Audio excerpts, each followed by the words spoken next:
አውቆታ አንዳንድ እንዲያው እዚህ ላይ መጥቶ ናይሲያን ክሪድ ለማለት ለክርክር ምናምን ከመጡ ካልሆነ በስተቀር ካወቁ በስተቀር ኖርማል አማኞች ስለ ክሪድ ጸሎተ ሃይማኖት ጭራሽ። በነገራችን ላይ ክሪድ እያልን ያለ ነው ጸሎተ ሃይማኖት ነው። የሃይማኖት መሰረት ሁሉን የፈጠረ በአንድ አምላክ በእግዚአብሔር አብ እናምናለን የሚለውን እሱን ነው። እሺ። እና ሁል ጊዜ እኛ ጸሎታችን ነው ለክርስቲያኖች፣ ይሄ ያው የታወቀ ሁሌ ነው ኮንፌስ የምናደርገው። ፕሮቴስታንቶች ግን ይህንን አያውቁትም። እስቲ እንስማው። ለማንኛውም ያ እሺ፣ እናንተ የምታስቡትን ንስሐ እንቀበል። እግዚአብሔር ከተቀበለው አንተ ተቀበል ካልተቀበል ሲጀመር እኮ ዮሐንስ ሲግኒፊካንት እኮ አጀንዳ ፈለገ። ስለዚህ ዊዝደም እንዳለው አገልጋይ እኔ እንደ ዋይዝ አገልጋይ አንድ ሰው ከመጣ ማለት እንደ ዋይዝ አገልጋይ መጀመሪያ ማስተማር ያለብህን ህዝብህን ማስተማር አለብኝ ብለህ የምታስበውን ነገር ማስተማር። አፖስትልስ ክሪድ ላይ ሁሉም በፈጠረ አንድ አምላክ በሚሆን በእግዚአብሔር አብ አምናለሁ ይላልና ወልድ ፈጣሪ አይደለም ወይ? መንፈስ ቅዱስስ ፈጣሪ አይደለም ወይ የሚልን ጥያቄ መጀመሪያ መመለስ አለብህ አስቀድመህ ማለት ነው። ክሪዱን ይሄኛውን ክሪድ እንደው መተህ ዝም ብለህ ህዝብ ላይ ከመጫንህ በፊት መጀመሪያ እሱን ማስተማር መቻል አለ። ጭነት አደረገው ደግሞ ጸሎቱን ለምን ታደርጋለህ? በቃ ይሁን እኛ ምናምናለን፣ ቄስ ታምናለች፣ ወንጌል ታምናለች፣ አፖስትልስ ክሪድ ላይ ያለውን የማያምን ጴንጤ የለም። በቃ ለዛ መተህ ለምን አፖስትልስ ክሪድ ቆይ ስሙ እችን ፓርታ ይሻለኛል ምናምን ያልከን በሙሉ ዜሮ ሊሆን ለምን ታደርጋለህ? በቃ ይሁን እኛ ምናምናለን፣ ቄስ ታምናለች፣ ወንጌል ታምናለች፣ አፖስትልስ ክሪድ ላይ ያለውን የማያምን ጴንጤ የለም። በቃ ለዛ መተህ ለምን ህብረት አታደርግም? ያ አፖስቶሊክ ክሪድ ላይ ያለውን ጴንጤ የለም ነው ያለው ሰይጣን። ያ አሁን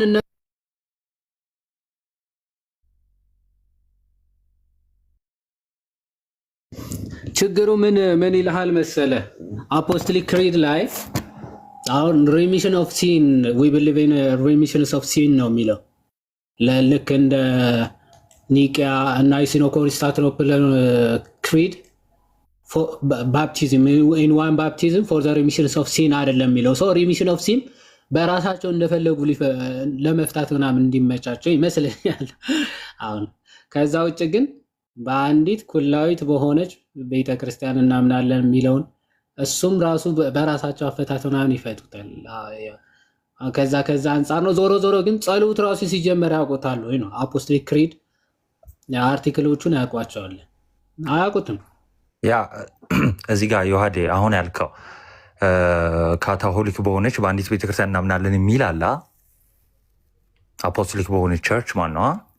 ትክክል። አዎ እሺ፣ ይኸውላችሁ ሁላችሁ መታች ያላችሁ ስሙ ማለት ነው። አንዲት ቤተክርስቲያን ምን ማለት መሰላችሁ? አንድ ጌታ አለ፣ ራስ የሆነላት አንዲት ቤተክርስቲያን አለች ማለት ነው። አንዲት ቤተክርስቲያን የተባለው አንድ ኮንግሪጌሽን ነው ወይም ደግሞ አንድ ህብረት ማለት ነው። ያ ህብረት ደግሞ ኦኬ፣ በመጽሐፍ ቅዱሳችን በቆሮንቶስም አሳያችኋለሁ። ኦኬ፣ ቆይ ከፍቼ አንብላችሁ አንዴ።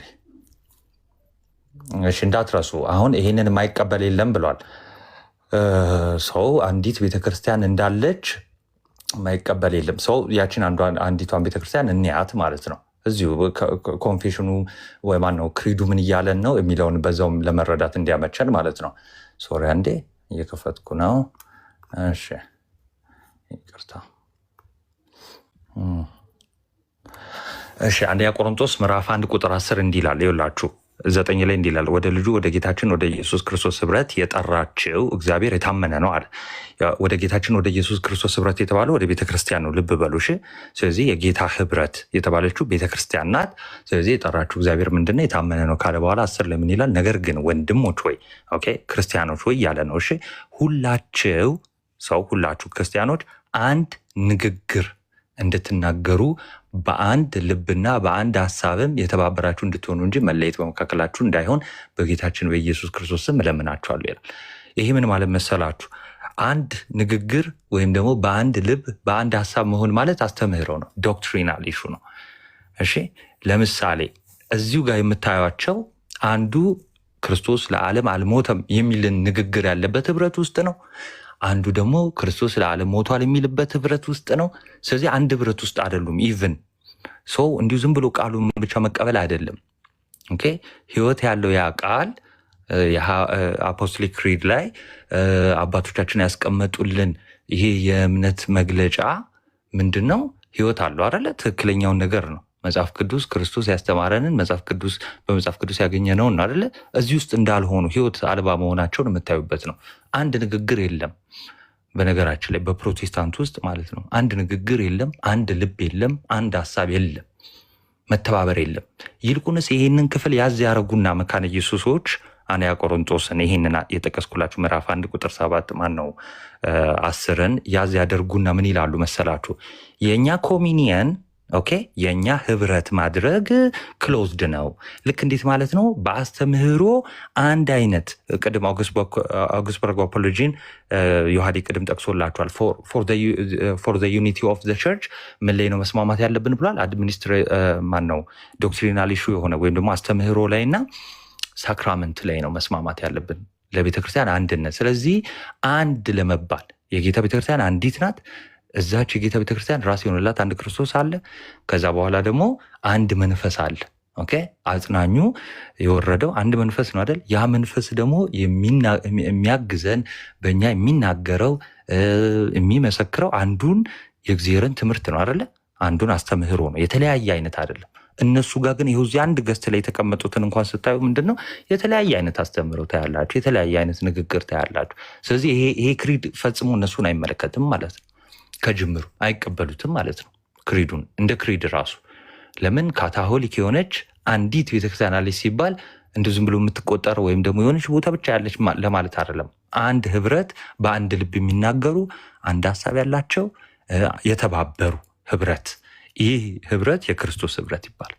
በነገራችን ላይ ከዮሐዴ ቀጥሎ ኮመንት ላይ አሁን በጠይቃቸው የጌታ ቤተክርስቲያን የልጁ መንግስት አይደለችም የሚል ፕሮቴስታንት የመጣበት ዘመን ነው። በነገራችን ላይ ጭራሽ ማለት ነው መንግስትነቱን የሚክዱ ጭራሽ እንዲህ አይነት ህብረት ነው ያላቸው።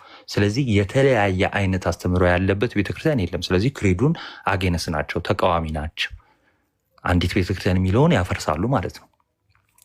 ኦኬ፣ ስለዚህ ቀጥሉ። ያ ናትሻ አይቀበው አንዲት ቤተክርስቲያን የሚለው እና የጌታ መንግስት ነች ቤተክርስቲያን ጭራሽ እነሱ ሲመጣ ድጋሚ መሬት ላይ መጥቶ ይነግሳል ብለው ነው ከቀለም ጀምሮ አይ ቲንክ የሚያምኑትና ከባድ ነው። ኤኒዌይስ ክሪዱ ላይ ባይዘወይ አንተ ናትሻ አሁን ይሄ ዋን ካቶሊክ ቸርች የሚለው ራሱ ቀጥሎ እንትን ይላል ኮሚኒየን ኦፍ ሴንትስ ዊ ቢሊቭ ኢን ኮሚኒየን ኦፍ ሴንትስ ነው የሚለው። ቀጥሎ በቅዱሳን ህብረት ነው እናምናለን የሚለው ሰው ኮሚኒየን ኦፍ ሴንትስ ከተባለ ይቺ ቤተክርስቲያን የቅዱሳን ህብረት የክርስቲያኖች ህብረት ነች ማለት። ካቶሊክ የምትባለው የክርስቲያኖች የቅዱሳን ኦኬ ህብረት እንጂ የትም ቦታ ያለ ዝም ብሎ ዝሩ የሆነች ቤተክርስቲያን ወይም ደግሞ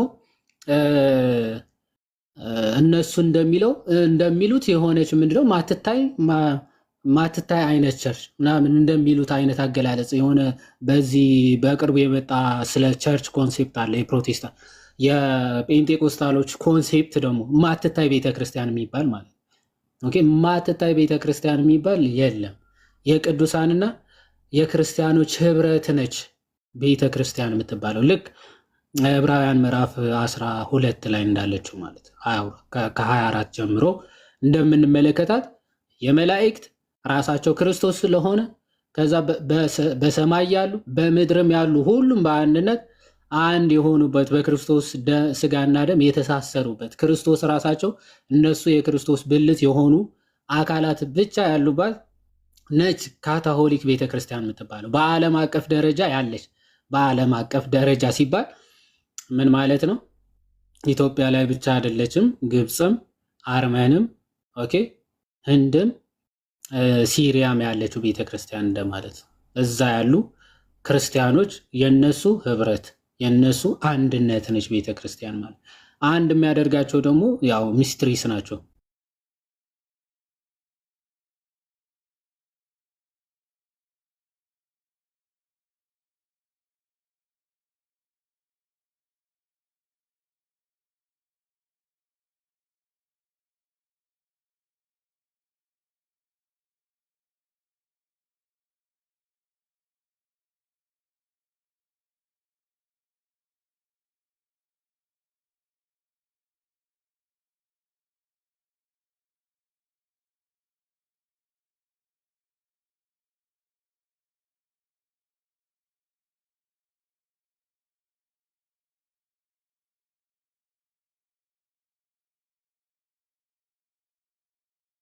የፓስተር ወጋየሁ እኮ ባይዘው የእግዚአብሔር አንተ ሪከርድ ያደርጋሉ ብዬ ነበር። ሊትራሊ አርጋለሁ ዶግማ ሳናቅን ሄዳን ነው እኮ ነው ያለችው። ሊትራሊ እኔ አርጋለሁ ዮሐዴ እሷ ደግሞ አላረኩም አላልከኝም እንዴ?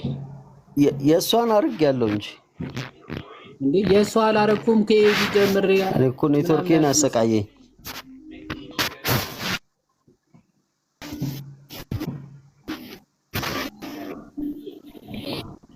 እስቲ ለማንኛውም የገባ ሰው አለ? አዎ አለ የሆነ ዲር ፋክት የሚል ወይኔ ዲርፋክት ጽፌ ርዕስ እሺ እንዴት እንደሚያናድ ሲጠፋብህ ማለት ነው። ድጌ ልጽፍ ነው። ተቀበሉት። እሺ ዲርፋክት እሺ ዲርፋክት አቤት፣ እንዴት ናቸው? ሰላም ነው? እንደምን አለ? እግዚአብሔር ጌት ይመስገን። ቤተ እምነት ነህ? ጌት ቤተ እምነት ነህ? ኦርቶዶክስ ነው እንዴ? አነጋገርም ያሳውቃልስ እንዲያው። እሺ ጴንጤዎችን ነው እየጠየቅን ያለ ነው እና እያስገባን ያለ ነው። ሜቢ ጴንጤዎች ካላችሁ አሁንም ላኩልን። ይቅርታ በጣም ሜቢ ለክርስቲያኖች ቀጣይ፣ አሁን ለጴንጤዎች ብቻ።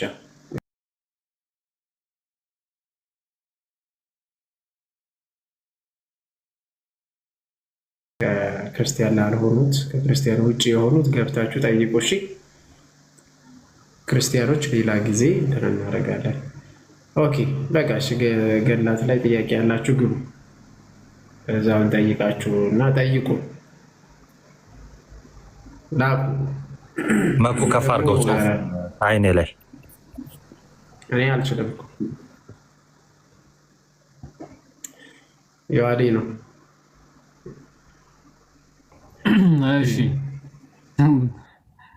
ቤት መክፈት ስተው ጭራሽ ማን ከፍ ዝቅ እንደሚያደርግ ጠፋብህ። መኩ ከስር ያለው ተቀበለው። የሆነ ሰው ገብታ ኧረ አይታየኝም። ማን ገባ? ናቱን ነው ናቱ ከብሉይ ኪዳን ገብቷል። የትላንቱ ልጅ አልተመቸህም? መሰዊያ አላት? አዎ አለን። እሺ ምንድነው መሰዊያው? መሰዊያ ስትል አልገባኝም።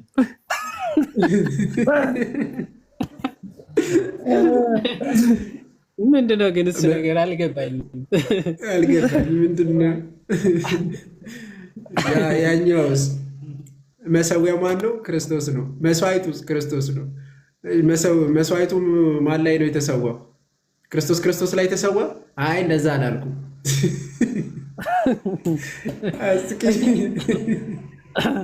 እኔ እኮ ስማ እንትን ስለሆነ እነሱ ብዙ ጊዜ እንዴት መሰለ፣ እሺ አይ በቃ ልተው፣ ይሄ ነገር ሊሄድባቸው ነበረ፣ ልተው። አንዱ ደግሞ ያው ያኛው መሰዊያ ነን አለ እኮ። ቅዱስ አልሰማሁም እንዴ? መሰዊያ አላችሁ? አለ። ማን ነው? ምንድነው መሰዊያ? እኛ ነን መሰዊያ። አንተ መሰዊያ ነህ አላልኩም?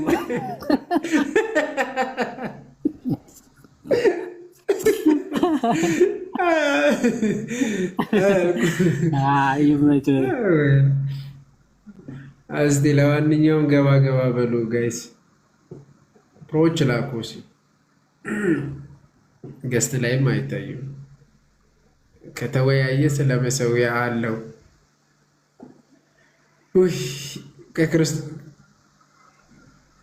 ክርስቶስ ላይ ይሰዋል ያለው ነው እኮ አሁን ለማድረግ። እሺ ፋክት ክርስቲያን ነው። ያ አይ መልሼ ነው ያስገባው። ሰላም እንዴት ነህ? ስምህ ማን ነው?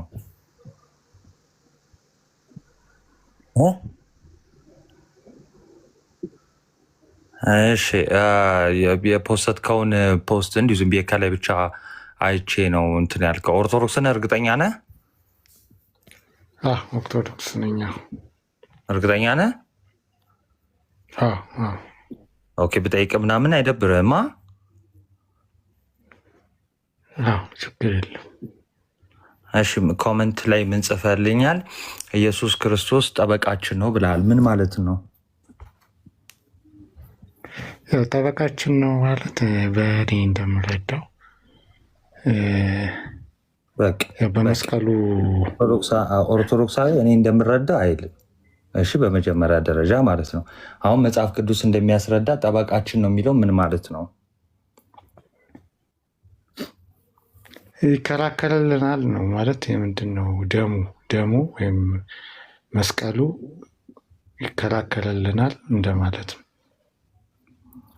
ከምንድን ነው ይከላከልልናል? ይከራከርልናል ነው ያልከው? ይከራከርልናል። ከማን ጋር ነው የሚከራከረው? ከተጻፈው ሕግ ከተጻፈው ሕግ ብሉይ ኪዳን ላይ ካለው ሕጎች። ኤኒዌይስ ኮመንት ላይ የሆነ መልእክት አይቼ ነው። እሺ ለምንድን ነው የሌላ ቤተ እምነት የምትፖስተው? ማለት መምህራን የእኛ መምህራን አሉ አይደለ? ልክ እንደዚህ መፖሰት ስትፈልግ አሉ። በሁሉም ትምህርት አስተምረዋል። ያላስተማሩበት ርዕስ የለም። ስለዚህ የሌላ እንትን መፖሰት ምን ማለት ነው? እስቲ ያስረዳኝ። ምክንያት ምንድን ነው? ኦኬ እኔ ብዙ እንትን አልልም፣ ግን አልፎ አልፎ የሚመጡልኝን ችግር የሌለባቸውን ትምህርቶች ችግር ስሰማቸው ከመጽሐፍ ቅዱስ ውጭ አይደሉም፣ የሆነ ግላዊ ፍላጎት ያለው የሆነ ሃይማኖታዊ ይዘት ከሌለው የሌላም የነሱም ቢሆን ዝም ብዬ አጭራጭሩ ሲመቸኝ ማለት ነው ዝም ብዬ እለቃለሁ። አይ እንደዛ እንጂ ሌላ አይደለም። እነሱ ጋር ሄጄ ኦር እንትን ብዬ ሳይሆን ደስ የሚል ትምህርት ሲሆን፣ ምክንያቱም የኛው እንዴት መሰለ አሁን ለምሳሌ ከላይ እንዳልከው ለአንተ ደስ ያለ ወይ ደግሞ ለጆሮ የተስማማ የሚመስል አይነት ይዘት የያዙ ግን ውስጣቸው ደግሞ ትክክለኛ ያልሆኑ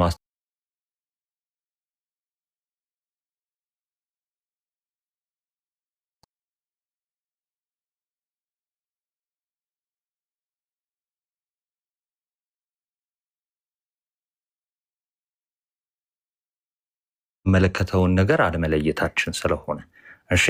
ስለዚህ እኔ አሁን ከላይ ነው እንደውም ያየሁት። እንደውም እኔ አኪዋ ብዙ አታጨናንቀው ስላለኝ እንጂ እኔ ብዙም አሁን ያልተዋጠልኝ ነገሮች ይኖራሉ። ግን ዞሮ ዞሮ ፕሊስ እንደዚህ አይነት ነገር አትፖስቱ፣ እውነትም ኦርቶዶክስ ከሆንክ ማለት ነው። እሺ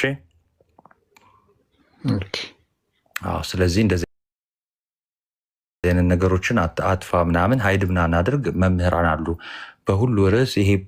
ይሄ መምህር የሚያምንበት ወይም ደግሞ የሚያምኑ ህብረት እነሱ ሁሉ ከመምጣታቸው በፊት ፕሮቴስታንቲዝም ከመፈጠሩ በፊት አሁን ከ100 ዓመት ከ500 ዓመት በፊት ቤተክርስቲያናችን እያስተማረች ቆይታለች።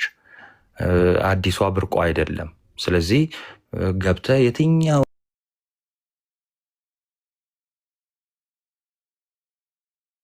የራሳችን እያለን መጽሐፍ ቅዱስም የሚለው በቃ ለእነሱ ተገዙ ታዘዙ ነው አይደል የሚለው ሰው በቃ በትምህርት የምንሰማቸው እነሱን ነው የምንታዘዛቸውም እነሱን ነው። ስለዚህ እንደዚህ አይነት ነገር እንዳትገኝ እላለሁ። ኤኒዌይስ ሶሪ እንትን ካልኩ ቀጥሉ።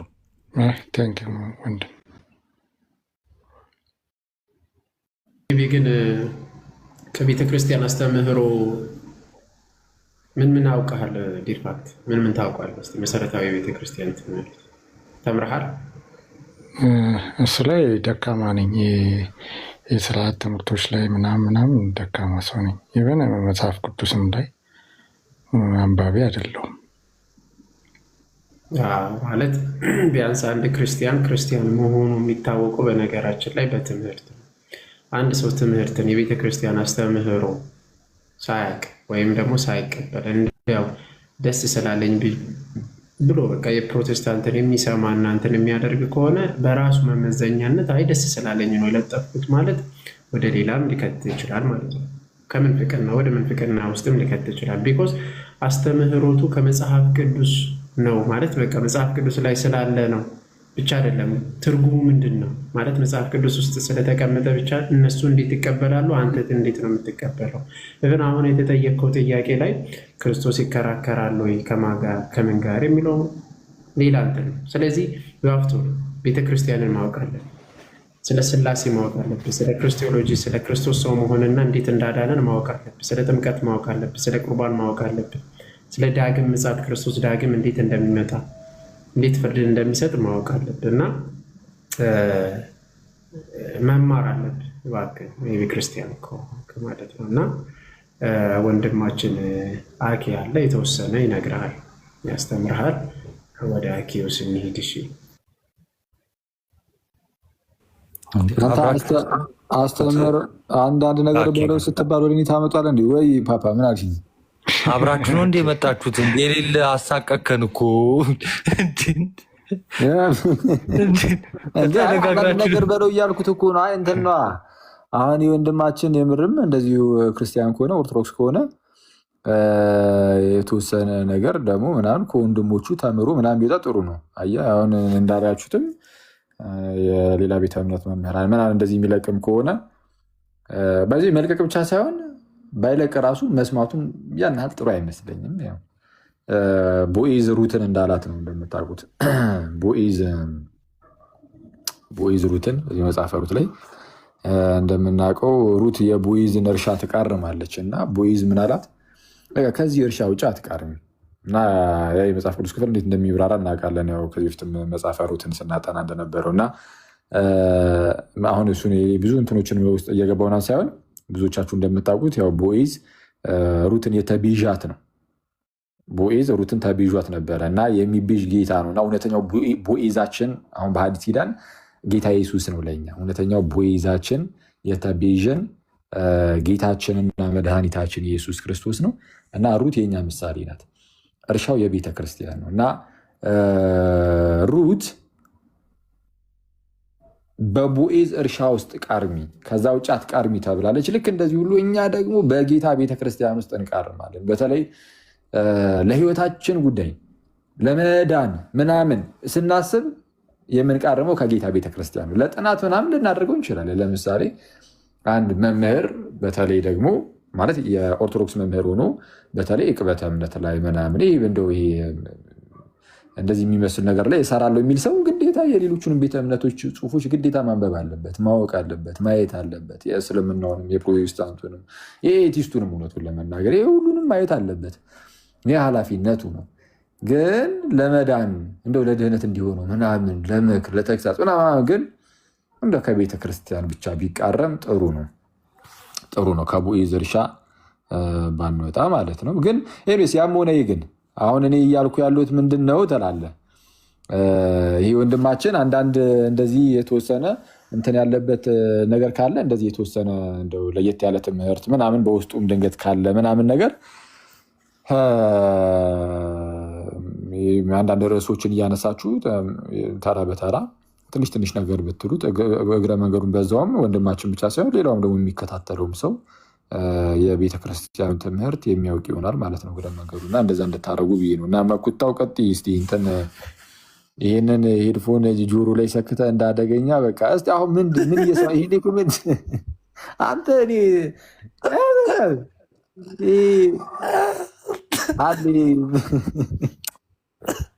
አቡኒ ተይ በእናትህ ምያለው ምንም ላለ ላይቭ ላይ አሁን ተወኝ ጨዋታ ታስመጣብኝ።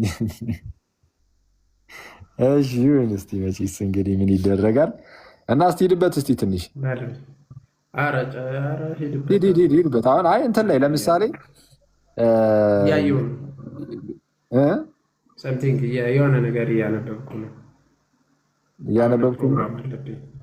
ለሆነ ነገር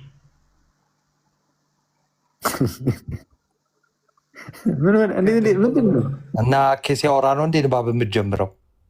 አይዞህ ና ክፈተው፣ ና ተመለስ።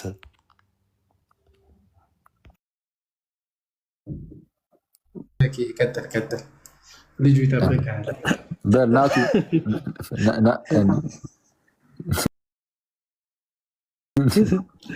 አንተ ሰውዬ አሁን ምን አድርግ ነው የምትለው? ቆይ እንዴ አንተ ገብቼ የተወሰነ አወራ ይባላል። እንዲ ቀደም ልጁን ስታስጨንቁ አልነበር እንዴ?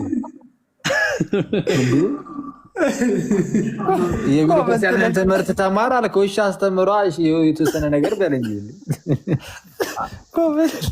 የቃልን ቪዲዮ ብትሰማ እኮ ትምህርቱን ላይ ትዝ አይልም ነበር።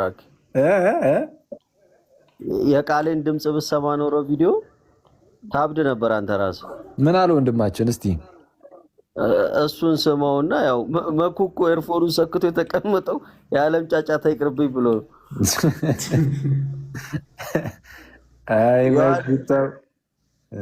እስኪ ሀሳብ እንዲሰጥበት ትንሽ አድምጠው።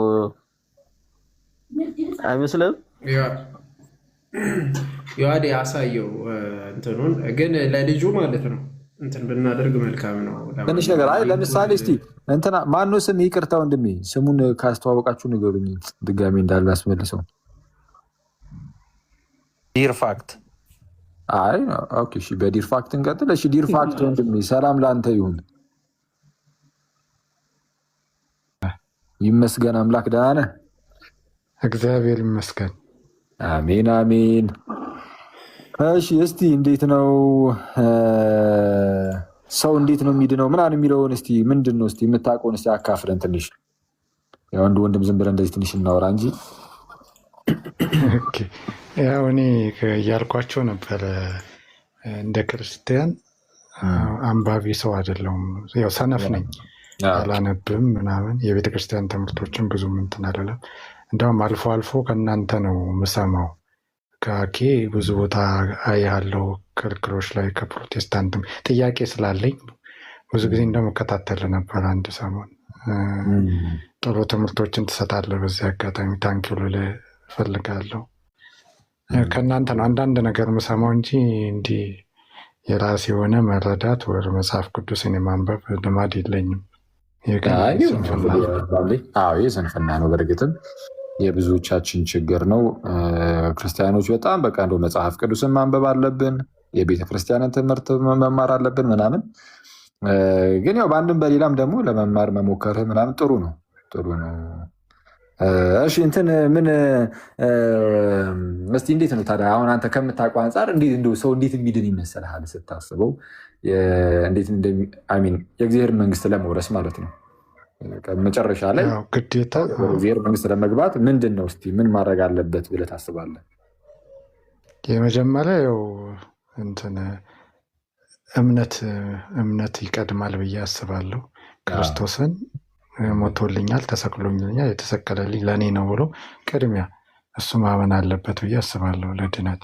ከዛ በኋላ ደግሞ ስራም መገለጥ አለበት። ያመነ ሰው ስራው ይገለጣል ብዬ ማምናለሁ። ስራም በጣም ያስፈልጋል። ግን ከስራ ምን ይቀድማል? እምነት ይቀድማል። ክርስቶስን ማመን ማለት ነው። በወንጌሉ ማመን፣ በስቅለቱ ማመን። ይህን ካመነ በኋላ ይህን ከተረዳ በኋላ ያንን የተማረውን ያወቀውን ደግሞ መኖር አለበት፣ በስራው መገለጥ አለበት። ያን ሲገልጥ ይድናል ወይም ስራውን ይፈጽማል ብዬ አምናለሁ። መሀል ላይ ያሉት እነዚህ ሚስጥራቱን ምናምን ይህ ጥምቀት፣ ቅዱስ ቁርባን ምናምን እሱም ከአንድ ከስራ ውስጥ ነው ማየው። በጥምቀት እንደዚህ ለመዳን ያድናል ነው ጥምቀት ያስፈልገናል ብዬ አስባለሁ። ያስፈልገናል ካመን ክርስቶስ ያድናል ነው ጥምቀት ያድናል። አው እያስባለሁ ማለት አንድ ሰው ካመነ በኋላ ስራው ይገለጣል ስል አሁን ስራው ስሩ የተባል ነው። ምናልባት ድሆችንም ማብላት ሊሆን ይችላል፣ ቁርባንን መቁረብም ሊሆን ይችላል፣ መጠመቅም ሊሆን ይችላል። እነሱን ነገሮች መፈጸም አለብኝ ብዬ አምናለሁ። ማን ልበል ስምህን ግን? ይቅርታ ዲፋክት ኤልያስ በለኝ። ኦኬ ኤላ። እሺ ደስ ይላል። ስላወኩ በጣም ደስ ብሎኛል። አሁን ቅድም እንደዚህም ስትከራከርም ምናምንም አያለው ምናምን ብለህ ነበርና እንዴ ስከራከር የኔን ሚዩት እያደረክ የእነሱን ብቻ ነበር እንዴ የምትሰማው?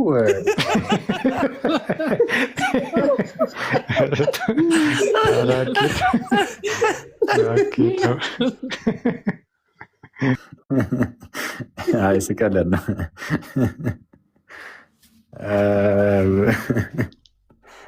ኤላ ታምረኛ ነህ። እሺ ይሁን። አይ ጥሩ ነው። ኤኒዌይስ አይጀግ ነው።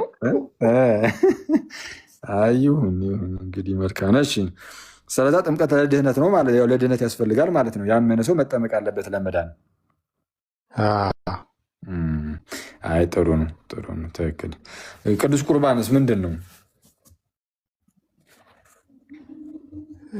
ቅዱስ ቁርባን ሚስጥሩን የምንካፈልበት ነው። ብዙ መረዳቶች የለኝም እሱ ላይ በርክቶ ነው። ቅዱስ ቁርባን ላይ ነው ግን ሚስጥሩ የምንካፈልበት ነው። ሚስጥር መካፈል አለብን። አዩን በቃ ችግር የለም። እንትን አድርግ። አሁን በቃ ጥሩ ነው። ስለዛ እንትን እናድርግ። ስለ ቅዱስ ቁርባን እኔ እንዴት አሁን ቅዱስ ቁርባን ምናምን እንትን ነበር በፊት ሌላ ቤተ እምነት ነበርክ እንዴ? አይ ኦርቶዶክስ ነኝ፣ ድሮም ኦርቶዶክስ ነኝ። ግን እንደዚህ ስልህ ብዙ እንትን የለ በኤርትራን ውስጥ እንደ ብዙ አዩ በቃ እንትን አድርግ እስኪ ቴሌግራም ላይ ወይ ብቅ በልና መሰረታዊ የክርስትና ትምህርት ላስገባህ።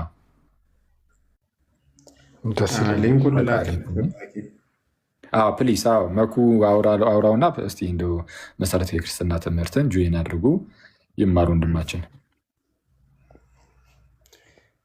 በቃ በውስጥ ሀይ በለኝና ዲር እንትን አደርጋለሁ። ባይ እንዳትለው እንጂ መኩ ሀይ ሲል መኩ አንዴ ይህንን ሄድፎን ካደረገች እኮ መመለሻ የላትም። መስሚያ ተጥሩ እሱን ካረገች ማንንም አሰባ ቻው ነው የምትለው። ለጥፍ ባለው ቻው አለ ሰውዬ። ወይ ጉድ! የኔን ሚኒት እያረክ የነሱ ነበር ወይ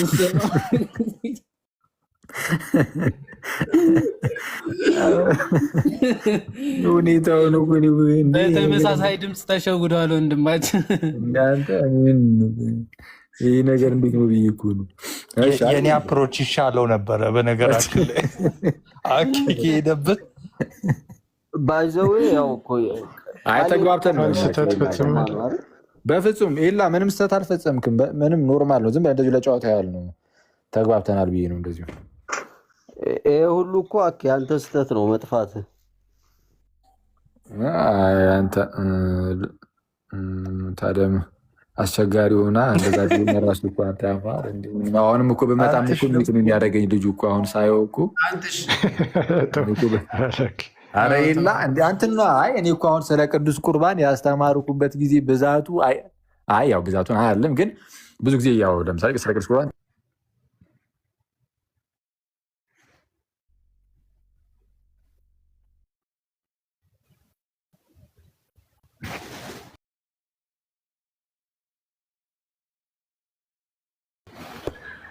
እና እስቲ አሁን ትማራለህ። እስቲ ቆይ እንግዲህ መሰረታዊ ክርስትና ትምህርትን ትፈተናለህ።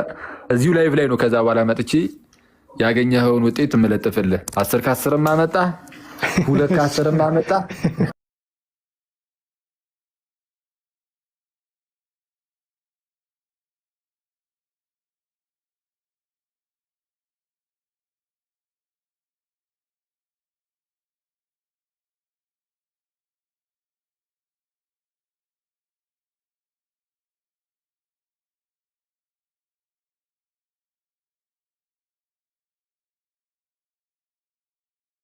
ጀምራለሁ ግን አኬ ከጨርሰ በኋላ ወይ እኔ እንትን እላለሁ ይቻላል።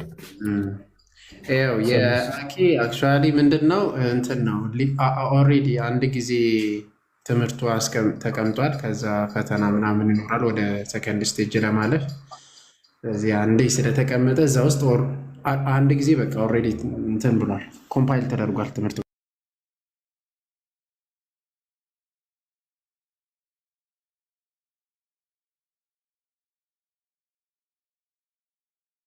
ላይ ግቡ። ከዛ የእኛ ላይም የአኬ ላይም ግቡ። ሊንኮቹን እልክላችኋለሁ። እሺ እስቲ የቃሌን አሰሙን። ምንድን ነው ይሄ ነገር? ክርስቶስ ኦኬ የቃሌ እሺ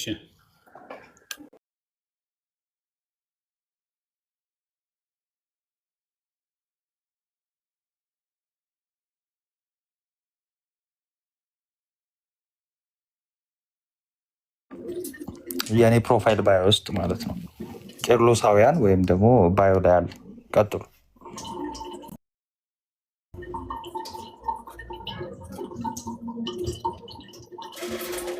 ቄርሎስ ይሰጠኛል።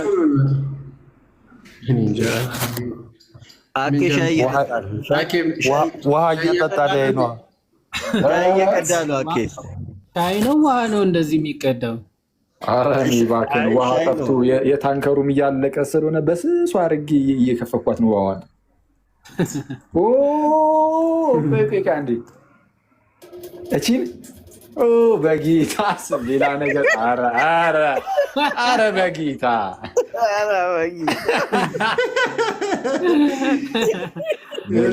ሙላ ወይኔ ያክል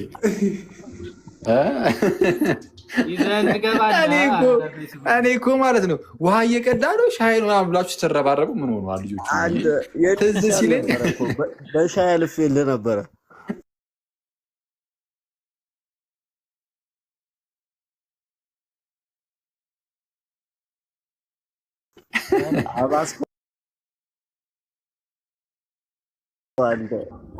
እንትን አጨርስም እንዴ በለኝ አቡ በጌታ እኔ ቀዳው ብዬ ይኸው ሻይ ላሳየልህ።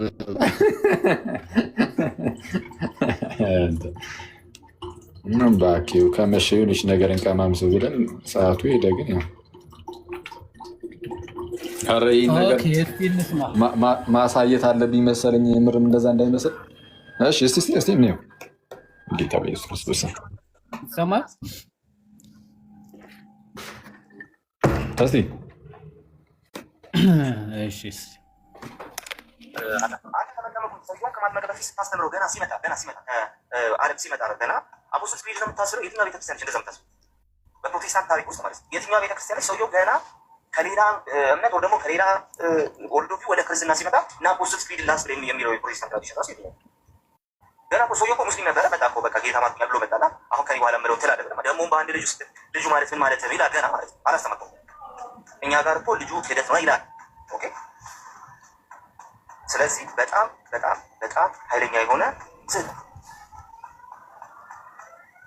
ኦኬ። ሲቀጥል ደግሞ አፖስቶል ክሪድ ላይ ከሆነ ያንተ እንትን ያለው ያንተ ወሬ በቃ እምነት ያለው ነው የማስለው አፖስቶል ክሪድ ነው ምናምን ካል ሲምፕሊ አንድ አማኝ እውነተኛ አማኝ መሆኑን እየለካ ያለው በዛ መንገድ ከሆነ አንድ ቤተክርስቲያን እውነተኛ ቤተክርስቲያን መሆኗን እየለካ ያለው በዛ ክሪድ ውስጥ ከሆነ እስከ ዛሬ ያልከን እምነት ማነው የጌታ እራት እንደዚህ ብለው የሚያምኑ ከእናንተ ጋር ህብረት ማድረግ ይሻለኛል ምናምን ያልከን በሙሉ ዜሮ ሊሆን ለምን ታደርጋለህ? በቃ ይኸው እኛ ምናምናለን፣ ጌታ ታምናለች፣ ወንጌል ታምናለች፣ አፖስቶል ክሪድ ላይ ያለው ነው ማመን እንዴ የለም።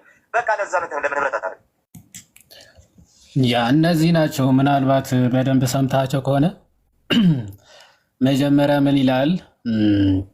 አፖስቶሊክ ክሪድ ገና ከእስልምና ለመጣ ሰው አሁን እንዲያምናለሁ ካልክ ማለት አለብህ ብለህ መመስከር አለብህ ካልከው ይላል። በአንድ ልጁ ማምናለሁ ብለህ ስትጀምር ማን ነው ደግሞ ልጁ ብሎ ይጠይቃል ማለት ነው። ስለዚህ ይህን ማስባል የለብህም አይነት ነው የመጀመሪያ። ሁለተኛ ደግሞ የአፖስቶሊክ ክሪድ ሁላችንም እናምናለን። ኦኬ፣ ሁላችንም እናምናለን። ስለዚህ የሆነ ቅዱስ ቁርባን ካላመን ካልተቀበልክ ምናምን ስትል የነበረው ራሱ ተቀባይነት አይኖረውም አይነት ነጥቦች ነው ሲያነሳ የነበረውና እስቲ እነዚህ ላይ የተወሰነ ሂድባቸው።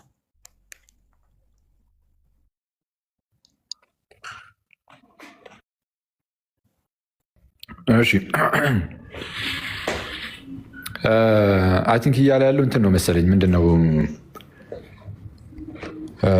ቆይ ይሄ ክሪዱን ባለፈው እንትና ሲስም ሲሉ ነበረ።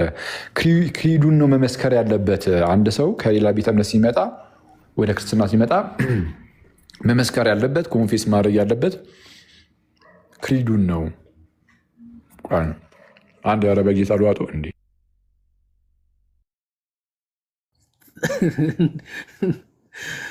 እኔ እኮ ቀስ እያልክ ብላ እንጂ ብቻ የምትሻማው ምንድን ነው?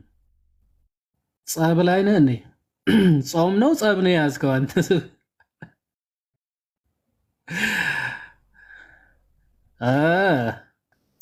ቅድም ይህንን ያጠብኩት መናገር ስላለብኝ ነው። እኔ ሌላ ነገር እንዳይመስል እንደዚህ አይነት ዲስሪስፔክት ምናምን ከኔ አይገኝም። በእውነት እያወራኋችሁ እንደዛ አላረግም። ቢያንስ ሚዩት አደርገዋለሁ። ላረገው እችላለሁ፣ ግን ሚዩት አደርገዋለሁ። አይረስተው ማናት ግን አፕል የምታስበላ? አሁን አፕል እንደበላ ነው። ኧረ ማናት የምታስበላው አፕልን? አዳም ሔዋን ናት ያስበላቸው። አንተንስ ማን ነው የምታስበላ ወንድሜ? በማታ ሐዋ ነች። ሐዋ ነች።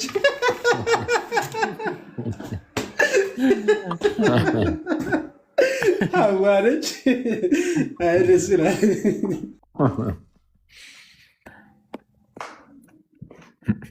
አጋጣሚ መኩ ማውራት ሲጀመር እኔ ሌላ ጎመጥኩ። ሙርት ይዛል እንዴ? መኩ አይጨርስም ብለህ ነው ከጀመረ አይፈታኝም። እና ሀሳቡ እንደዚህ ነው። እንግዲህ ሌሎቻችሁም ሀሳቡን እንድትረዱት፣ አንደኛው ወንድም ሌላ ሰው ወደ ክርስትና ሲመጣ ክሪድ ማለት ይሄ የእምነት መግለጫውን ይሄ ጥንታዊውን ሁሉን የፈጠረ አንድ አምላክ በሚሆን በእግዚአብሔር አብ እናምናለን የሚለውን እሱን ነው መመስከር ያለበት፣ እሱን ነው መመስከር ያለበት የሚል ነገርን አስቀመጠ። ይህን ነገር ያስቀመጠው ለምንድን ነው? አይ ቲንክ አንድ ሰው ከእስልምና ወደ ፕሮቴስታንት መጥቻለሁ ብሎ ተናግሮ ልክ እንደ ሙስሊሞች ነው ጴንጤዎቹ ህዝቡን ሻሃዳ የሚያስይዙት። ማለትም ወይም ደግሞ እንግዲህ ጌታን አስቀበል ነው የሚሉት ሙስሊሞቹ ሻሃዳ ሲያዝን ምናምን የሚሉት የተመሳይ ነገር ነው። አንድ ሰው ዝም ብሎ እዚሁ ሚዲያ ላይ አይ በቃ አየር ላይ ክርስትና ተቀበልኩኝ ሊል ይችላል። ማለት በቃ እዚሁ ሚዲያ ላይ እዚሁ ቲክቶክ ላይ ማለት ነው ገስት ላይ ቁጭ ብሎ ሊደን ምናምን ይችላል። እኔ በጣም ነው የሚያስቀኝ በእውነት። ማለት ምንድን ነው የክርስቲያን ታዲያ ጠቅሟ ምኑ ጋር ነው ታዲያ? ማለት የሆነ ፊዚካል የሆነ ፕሬሰንስ ይጠይቃል። ቤተክርስቲያን የምርም ቤተክርስቲያን ተልእኮን ተቀበላለች። ምን እንድታደርግ? እንድታስተምር፣ እንድታጠምቅ። ስለዚህ ሰዎችን የጌታ ደቀ መዛሙርት እንድታደርግ። ቲክቶክ ላይ የጌታ ደቀ መዛሙርት አታደርግም ሰውን። አሁን እኛ ጋር ከፕሮቴስታንት ወደ ክርስትና የመጡ አሉ ብዙ። ግን ደግሞ እዚህ ገዝተ ላይ አምጥተህ እዚህ ጋር አስወጥተህ እንደዚህ በል እንደዚህ በል እንደዚህ በል እንደዚህ በል ምናምን ብለህ በቃ እናንተ ክርስቲያን ሆነሃል፣ ጌታን ተቀብለሃል፣ እንደዚህ የሚባል ነገር አናደርግም፣ አንልም፣ አይቻልም። የለም ግዴታ በአካል መገኘት አለበት። ሰውየው በአካል ተገኝቶ ጌታችንና መድኃኒታችን ኢየሱስ ክርስቶስ የሰጠውን ለቤተክርስቲያን የሰጠውን ያንን የአገልግሎት ኃላፊነት ቤተክርስቲያን ተወጣ። ያ ሰውም ያንን ነገር አድርጎ ማለትም ተምሮ ተጠምቆ የእግዚአብሔርን ጸጋ በመካፈል በዛ ውስጥ በቤተክርስቲያን ውስጥ ይጨመራል፣ ከጌታ ጋር አንድ ይሆናል። አይ እንደዚህ አላደርግም ካለ ግን ወደ ቤተ ክርስቲያን አይጨመርም። ዝም ብሎ እዚሁ ቲክቶክ ላይ ያሉ ጀሞች ላይ ሊጨመር ይችላል። ዝም ብሎ እንደዚሁ እንዲሁ ኖርማል እንደ ስጋ ማለት ነው። ግን እውነተኛ የሆነ መንፈሳዊ የሆነ በረከትን ለማግኘትና ከክርስቶስ ጋር አንድነትን ለመመስረት በክርስቶስ በኩል ያለውን ደግሞ የእግዚአብሔር ልጅነትንም ለማግኘት ምናምን ግዴታ ፊዚካሊ ኢንፐርሰን ቤተክርስቲያን ሄዶ ተገኝቶ በአካል ተገኝቶ መጠመቅ አለበት። እና ጴንጤዎቹ ጋር እንደዛ አይደለም። ጌታን መቀበል የሚፈልግ አንድ ቁጥርን ይጻፍ ይላል። እኔ በጣም እኮ ነው የሚያስቀው። ከዛ ምስኪን አንድ ሰው ደግሞ ካለ አሁን ላይ የለም፣ በፊት ነው አንድ ቁጥር ይጽፋል። እሺ ገባ ገስት ላይ ገብተ የሆነ ወንድም ይህንን በል ስላለ በቃ ጌታን ትቀበላለህ። ከዛም በቃ ክርስቲያኑን ካለቀ ከዛ ደግሞ ያው ስትሄድ ያው እንትን አድርግ ሊሉ ይችላሉ። ኦፍኮርስ አሁን ቸርቾች ጋር ህብረት አታድርግ እያሉ አይደለም እንደዚህ ሲያደርጉ። ግን ክርስትናን ግን ያገኘው ኦልሬዲ ሰውየው ግን የዳነው ጌታን የተቀበለው ጌታን ያገኘው ከጌታ ጋር አንድነትን የፈጸመው ዳግመኛ የተወለደው ምናምን ቲክቶክ ላይ ነው። ቲክቶክ ላይ ጣጣውን ጨርሶ ምድር ላይ ወዳሉ ደግሞ አንዱን ቸርች ደግሞ መርጦ ደግሞ ይገባል ምናምን ነገር። እንደዚህ ያለ ነገር የለም። ግን ኤኒዌይስ እንደዛ ሲያደርጉ ጴንጤዎችን አይቶ ነው። እና ጴንጤዎቹ እንደዚህ ሲያደርጉ ደግሞ አይ ቲንክ እንግዲህ የተቃውሞ ሉትራን ወንድም ነው መሰለኝ። እና ጴንጤዎቹ ይህንን ሲያደርጉ እንዴት ነው? በቃ ሰይጣንን ክጃለሁ፣ ኢየሱስ ክርስቶስ እንደሞተልኝ አምናለሁ ምናምን በቃ የሆነች ያህል ነገር ማለት ነው። ማለት የሥላሴን ነገር ያልያዘ ስጋዊውን በስነስርዓት ያልያዘ ምናምን በቃ ለእኔ ለኃጢአተኛው ሞቶልኛል ተነስቶልኛል አይነት ነገር መሰለኝ የሚያስብሉት። እና ሙሉ እምነትን ይሄ አይይዝም። በቃ እንደዚህ ስላልክ ብቻ የምትድን ከሆነ ምንም ኦንሊ ጂሰሱም ለምሳሌ ኢየሱስ ክርስቶስ አሁን ሞቶልኛል ተሰቅሎልኛል ይላል እኮ በቃ አለቀ። ስለዛ ምንም ልዩነት የለም። ለመዳን የሚያስፈልግ ትምህርት አለ። ኮንፌስ የምታደርገው የምትመሰክረው የክርስትናን እምነት ነው፣ የምትድንበትን እምነት። የስላሴ ትምህርት የምትድንበት እምነት ሃይማኖት ነው፣ ሃይማኖታችን ነው። ለምሳሌ የስላሴን ትምህርት ሰው ግዴታ መመስከር አለበት፣ ማመን መቀበል አለበት ለመዳን ከፈለገ።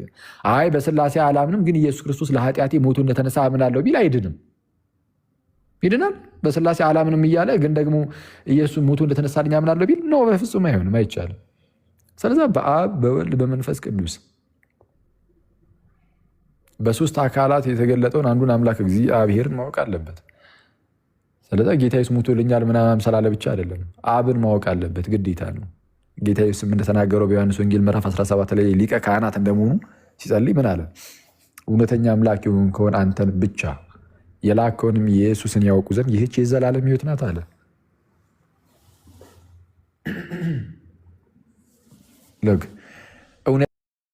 እውነተኛ አምላክ የሆንክ አንተን ብቻ የላከውንም ኢየሱስን ያውቁ ዘንድ ይህች የዘላለም ሕይወት ናት።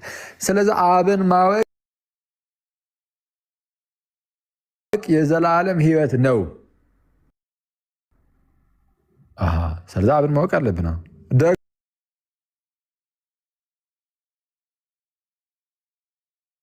ጌታን እርሱም ኢየሱስ ክርስቶስን ማወቅም ደግሞ ልክ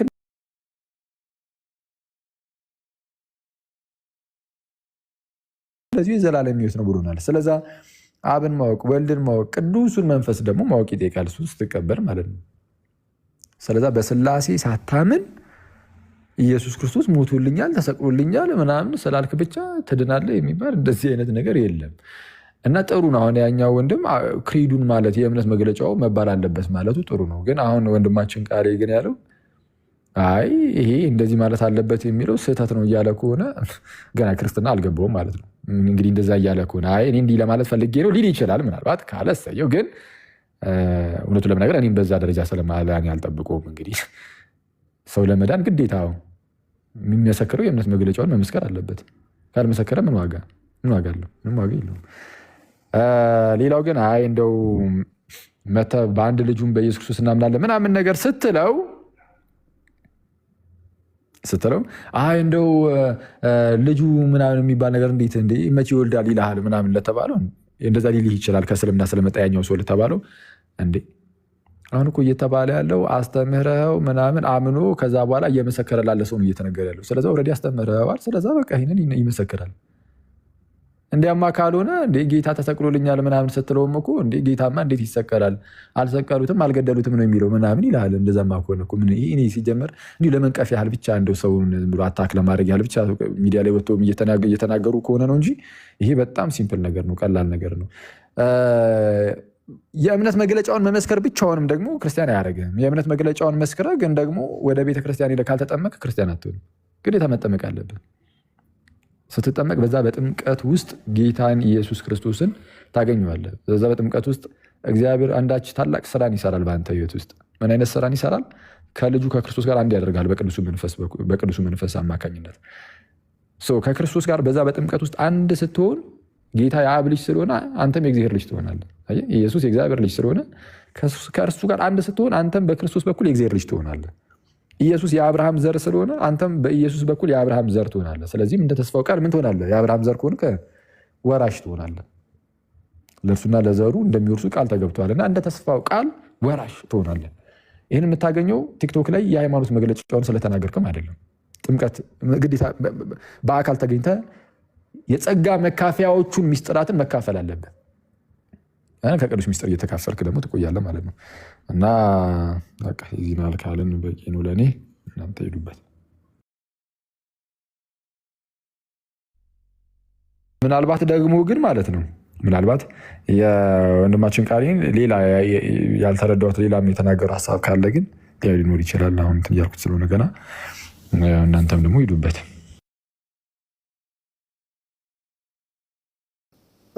ወይ ዮሐድ ያኛውን ደግሞ ሀሳብ ታሳየዋለህ።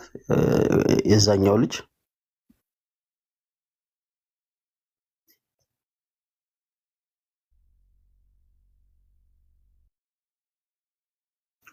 አለ ይዋዲ ወይስ አንተም ውሃ እየቀዳ ነው?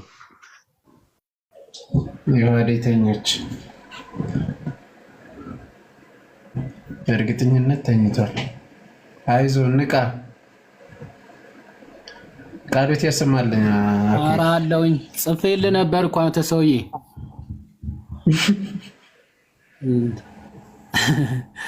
እየሰማሁ የሆነ እንትን እየሰራው ነበር። ቃሉት ያሰማልን። አይ ፖይንቱን አግኝተዋል፣ ግን ያለው ምንድን ነው? ምንም ሳትሰማ ቃሉት ያሰማልን ትላለህ? እንዲህ ሰምቻለሁ፣ ሩቅ ስለነበርኩኝ ነው። ፖይንቱ ግን አሁን እንዳልከው አሁን አፖስቶሊክ ክሪድ አሁን አምኖ በጌታ አምኛለሁ ብሎ ከመጣ በኋላ ነው የሚለው አንድ ሙስሊም። ኦኬ በአንድ ልጁም ብለህ ስታስመከ ደግሞ ልጁ ማን ነው ብለው ነው የሚመጣው። ስለዚህ ይሄን ሰው ለመጠመቅ እንግዲህ ለመጠመቅ ኮንፌስ ማድረግ ያለበት ይህንን ነገር ነው ብሎ እየተናገረ አምኛለሁ ካለ ማመን ያለበት እነዚህ ሁሉ ነው እንዴ? ስለ ትንሣኤውስ፣ ስለ ነገረ ሥላሴ፣ ስለ ጥምቀት፣ ስለ ስጋዌ እነዚህ ነገሮችስ ኮንፌስ ማለት ሳያምን ዝም ብሎ ሞቶልሃል፣ ተነስቶልሃል፣ ጌታ ነው ብለህ ብቻ ኮንፌስ ማድረጉ ትክክል አይደለም። ጥንታዊቷ ቤተክርስቲያን ስታደርግ የነበረው አንድ ሰው አምኛለሁ ካለ ማመን ያለበት ዘሆል ቲንግ ነው የእሱ ኮንሴፕት። አፖስቶሊክ ክሪድ ላይ እንደተነገረው በስላሴ አምናለሁ፣ በስጋዊ አምናለሁ፣ ከድንግል እንደተወለደ እንደሞተ እንደተነሳ አምናለሁ የሚለውን ጨምሮ ከዛ ደግሞ ዳግም ለፍርድ እንደሚመጣ ጭምር ይሄን ሁሉ በቤተ ክርስቲያን ነገረ ቤተ ክርስቲያን ሙሉ አምናለሁ ብሎ መመስከር መቻል አለበት ነው የእሱ ኮንሴፕት፣ የብራዘር ዴቭ ማለት ነው።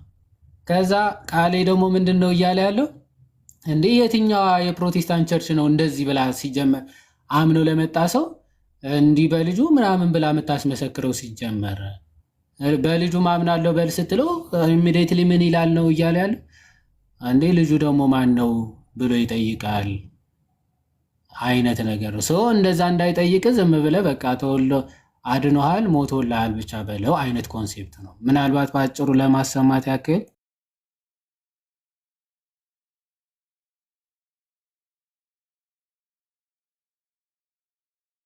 ከሌላ ወልዶፊ ወደ ክርስትና ሲመጣ እና አፖስቶልስ ክሪድ ላስ የሚለው አሁን ከሌላ ቤተ እምነት ወደ ክርስትና ሲመጣ ነው። ከሌላ ቤተ እምነት አሁን ወደ ክርስትና ሲመጣ ሰው ሲመጣ ናው አፖስቶሊክ ክሪድ ላስብልህ የሚለው የፕሮቴስታንት ዲኖሚኔሽን የትኛው ነው አጀማመሩ? እሺ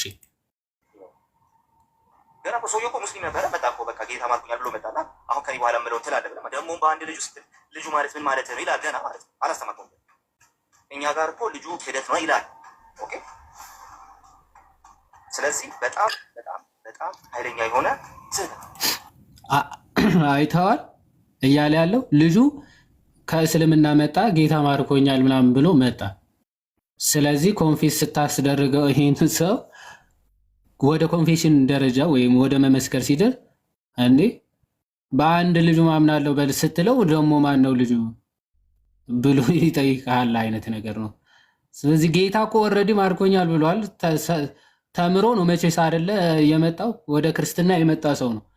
ስለዚህ ጌታ ማርኮኛል ብለው የመጣው ምን ብለህ ሰብከለት ነው? ሳሰብከው ነው እንዴ? ደግሞ ዝም ብሎ ስለመጣ እኮ ወዲያውኑ ወደ ኮንፌሽን ነው የሚሄደው።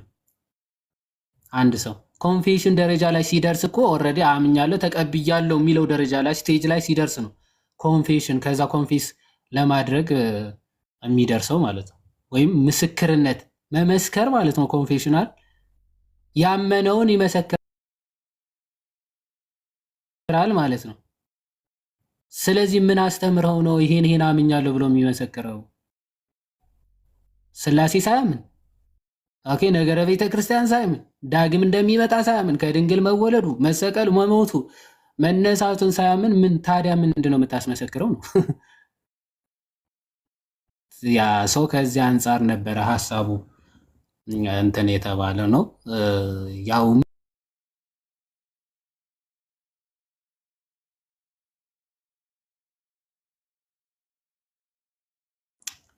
አንድ ደግሞ አለ። ያኛው ቪዲዮ የበለጠ ሀሳብ ይሰጣል። ለአንድ አህዛብ ነገረ ስላሴ እስቲ ኮንፊውዝ የሚያደርገን ነገር አይደለም። ኢንዱ እንግዲህ አንተ በጣም እኔ የራስ መንገድ ነው የራሳችሁ መንገድ ነው። አይሮን ነው እኔ አሁን የየትኛው መንገድ እንደሆነ አላውቅም። እውነት ለመናገር አሁን ዲቨሎፕ እያደረጋችሁ የመጣችሁትም ነገር እንደሆነ አላውቅም። አፖስቶሊክ ክሪድ የምታደርጉት እናንተ ፎር ቢሊቨርስ አይደለም። ቤተክርስቲያኑ ውስጥ ላለ ፌዝ ኦፍ ኮንፌሽን አፖስቶሊክ ክሪድን ስትሉ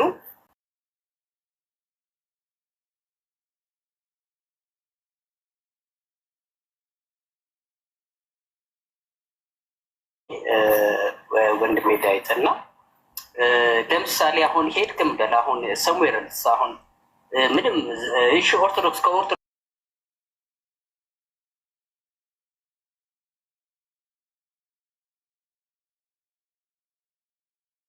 ኮንቴክስት ውስጥ እንውጣ፣ ወር ከካቶሊክ ኮንቴክስት ውስጥ እንውጣ። ወደ ፓጋኖች ሄድክና ትሪኒቲን ጉዳይ ነው አብራርተህ ጌታ እንዲቀበል የምታደርገው። እስቲል ኮንፊውዝ እኮ የሚያደርግ ነገር ነው። ዴቭ የምታወራው ነገር በጣም ይቅርታ።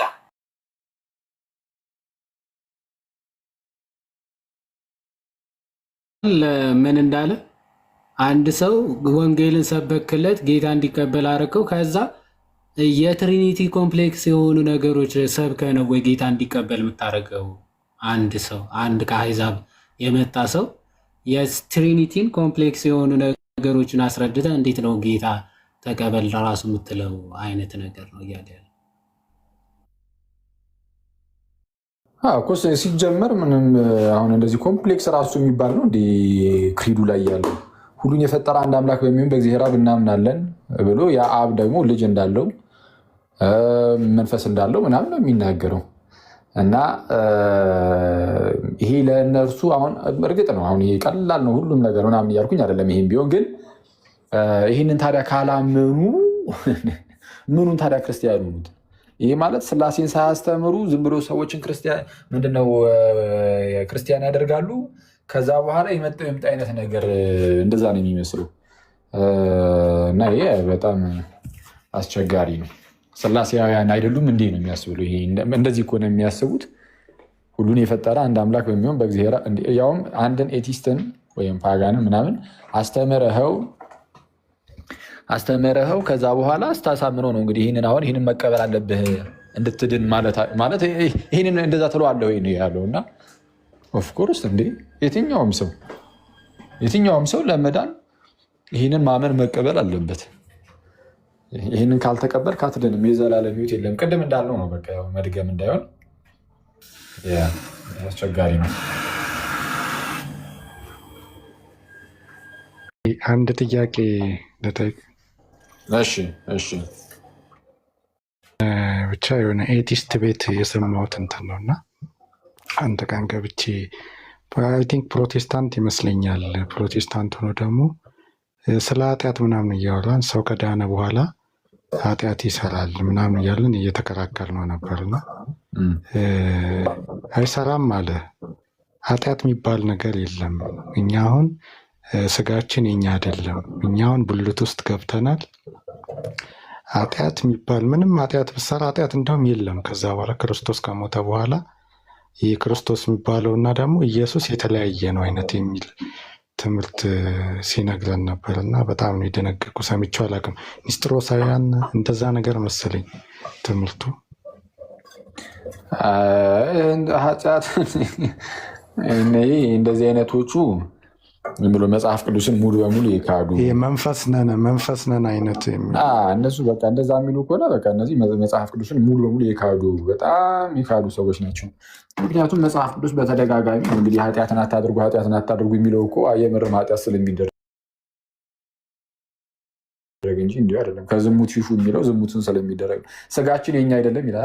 ስጋችን እሺ የእግዚአብሔር ማደሪያ ነው ተብሏል። በእኛ የሚኖረው የራሱ የጌታ ስጋ ነው ተብሏል።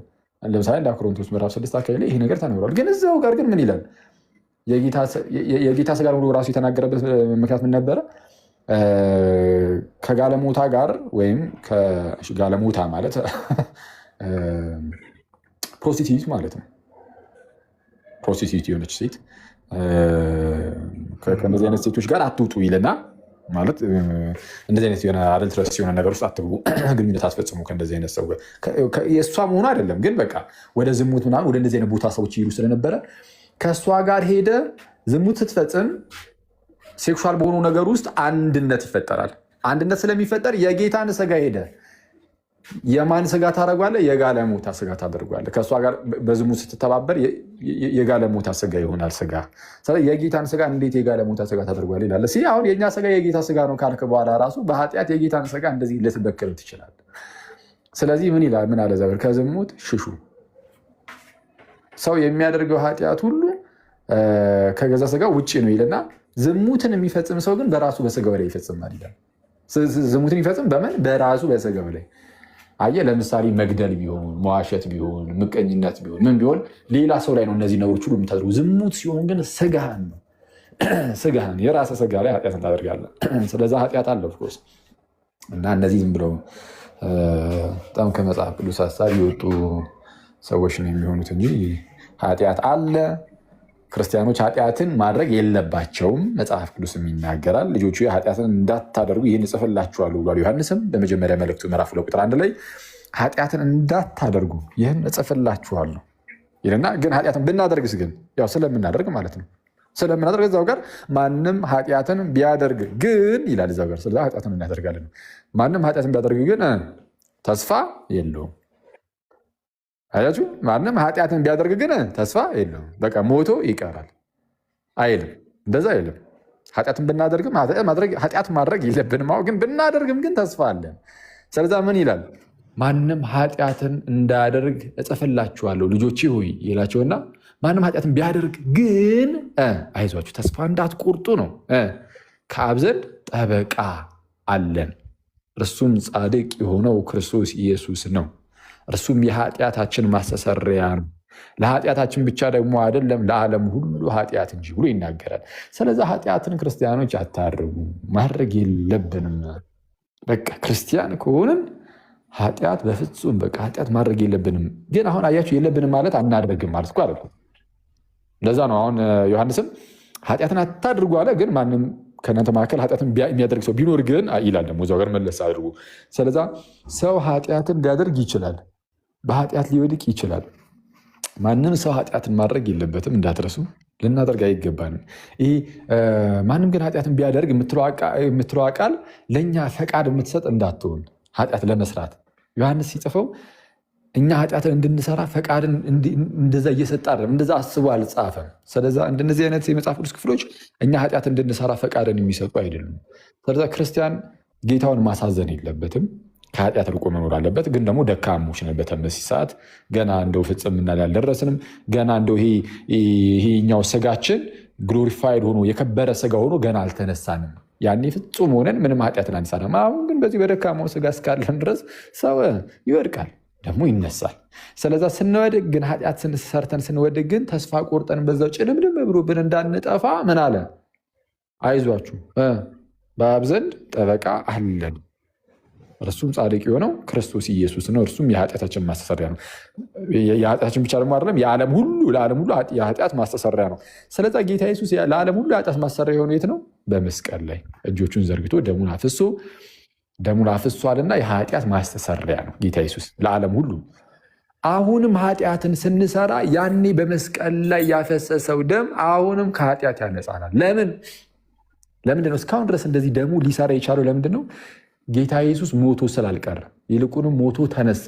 መነሳት ብቻ ደግሞ አይደለም፣ ከፍ ከፍ ብሎ በክብር አድርጎ በአባቱ ቀኝ አሁን አለ። በእግዚአብሔር ቀኝ በሕይወት እየኖረ ስለሆነ ጌታ ኢየሱስ በእኛው ስጋ የእኛው ስጋ የአንድ ሰው ድምፅ አለ። የማን ነው? እስቲ ኤላ ያንተ ነው መሰለኝ የሚዩት አድርገው።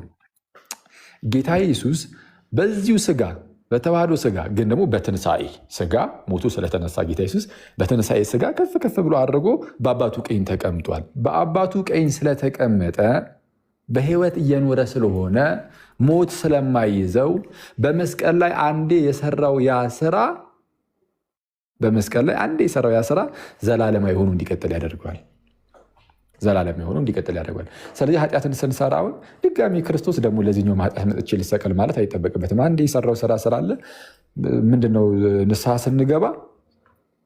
ስንገባ ምን እናገኛለን? እንደዚህ አይነት የኃጢአት ስርየትን እናገኛለን። በማን? በክርስቶስ ደም። የኃጢአት ስርየት ካለ የክርስቶስ ደም አለ። የክርስቶስ ደም የሌለበት የኃጢአት ስርየት የለም። የኃጢአት ስርየት ያለበት ቦታ ሁሉ የክርስቶስ ደም አለ። ደም ሳይፈስ ስርየት የለም እንደተባለው። ስለዚህ ያ ደሙ ግን አንድ የፈሰሰው ደም ነው። ለዛ ነው ከፍ ብሎ ዮሐንስ በመጀመሪያ መልእክቱ እዛው ምዕራፍ 1 ቁጥር 7 ላይም የልጁም የኢየሱስ ክርስቶስ ደም ከኃጢአት ሁሉ ያነጻናል ብሎ የሚናገረው ለዛ ነው። ስለዛ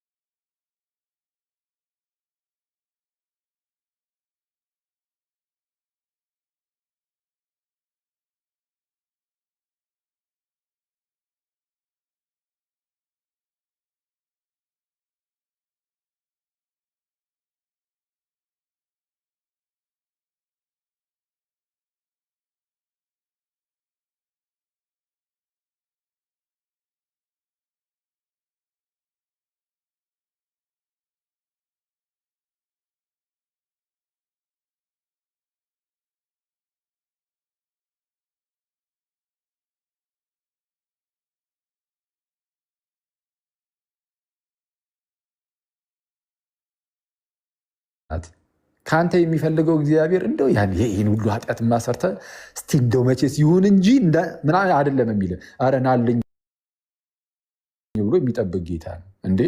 ክርስቶስ ዓለምን ለማዳን ሲመጣ ዓለም ውስጥ ማለት ነው የሚታዩ የኃጢአት ብዛቶችን ዝም ብላችሁ አስቡ። ያኔ ህዝቡ ሁሉ በድንቁርና ውስጥ ነው ያለው። ህዝቡ በጣዖታትን እያመለከ ህፃናትን እያረደ እየቀበረ የሆኑ ሰዎችን ለአናብስት እየሰጡ የሆነ ብቻ የሚያስጠላ አይነት ህይወትን የሚኖሩ በየቦታው በየስፍራው የሀገር ህዝብ እኮ ነው ያለው። በቃ ኃጢአቱ ሴክሹዋሊ በጣም ኢሞራል ይሆኑ ሴክሹዋል ነገር ላይ በጣም ኢሞራል ይሆኑ በጣም እንደው ከአእምሮ ውጭ በሆነ መልኩ የሚጓዙ በጣም በርካቶችን እግዚአብሔር አምላክ አየ። ምድር ላይ አየና ምን ቢያደርግ ጥሩ ነው? ወደዳቸው። እንዲሁ በቃ ያው ኃጢአተኞች እኮ ናቸው ግን አይ እንደዚሁማ በዚህ ኃጢአታቸውን አይደለም እነሱን። ስለዚ ምን አደረገ? አይ ከዚህ በባርነት ካሰራቸው ከእንደዚህ አደገኛ ኃጢአትማ እነዚህን ሰዎች ማላቀቅ አለብኝ።